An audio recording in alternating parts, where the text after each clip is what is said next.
தமிழக தேர்தல் எந்த கட்சிக்கு அரியணை ஏறும் வாய்ப்பு? இதுவரை வந்த கருத்து கணிப்புகள் சொல்வது என்ன?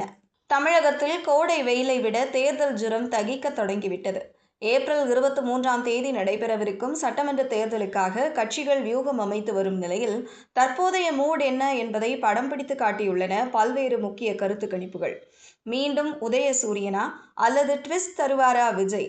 லோக் போல் மற்றும் போல் டிராக்கர் ஆகிய 2 ஏஜென்சிகளுமே ஆளும் கட்சியான திமுக கூட்டணிக்கே வெற்றி வாய்ப்பு பிரகாசமாக இருப்பதாக தெரிவிக்கின்றன.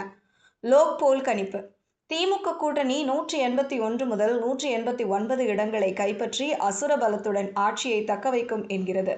இக்கூட்டணியின் வாக்கு வங்கி 40.1% இருக்கும் என மதிப்பிடப்பட்டுள்ளது.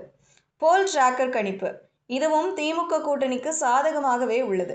172 முதல் 178 இடங்கள் வரை திமுக கூட்டணிக்கு கிடைக்கும் என்றும், சுமார் 42.7% வாக்குகளை அவர்கள் அறுவடை செய்வார்கள் என்றும் கணிக்கப்பட்டுள்ளது.